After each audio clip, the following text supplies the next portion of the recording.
ராமராமா.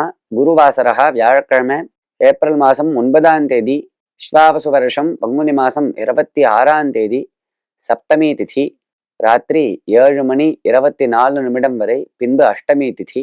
மூல நட்சத்திரம் கார்த்தால 7:11 வரை, பின்பு பூர்வாஷாடா என்கிற பூராட நட்சத்திரம்.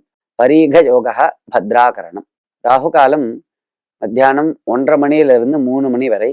யமகண்டம் கார்த்தால 6 மணியிலிருந்து 7:30 வரை. தீர்த்த யாத்திரை க்ஷேத்திர யாத்திரை செய்வதன் அர்த்தம் என்ன?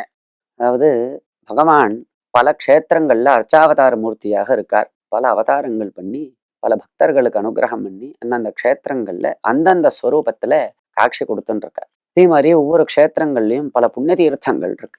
ஒரு மனுஷன் தன்னுடைய பாபங்களை போக்கிக்கிறதுக்கு பல வழிகளை சாஸ்திரம் சொல்லி கொடுக்கறது. அப்ப இந்த தீர்த்த யாத்திரை அப்படிங்கிறது ஒரு பெரிய உபாயம். பல புண்ணிய தீர்த்தங்கள்ல போய் அங்க இருக்கக்கூடியதான தேவதைய தரிசனம் பண்ணி அவரை வழிபட்டு அங்க இருக்கக்கூடியதான புண்ணிய தீர்த்தங்கள்ல ஸ்நானம் பண்ணி முறைப்படி அந்த தேவதைகளுக்கு பூஜை பண்றது, அங்க ஆராதனைகள் செய்யறது, வழிபாடு செய்யறது அப்படிங்கிறது ஒரு பெரிய பிராயஷ்சித்தமாக நமது சாஸ்திரங்கள் சொல்றது. இந்த ரீதியில பல க்ஷேத்திரங்களும் பல புண்ணிய தீர்த்தங்களும் இருக்கக்கூடிய ஒரே பூமி நமது பாரத பூமி தான்.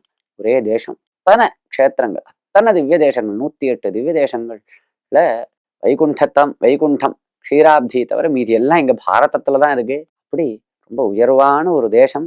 அதே மாதிரி சிவாலயங்களும் சரி, எல்லா க்ஷேத்திரங்களும் நிரம்பி வழியக்கூடிய பாரத பூமி.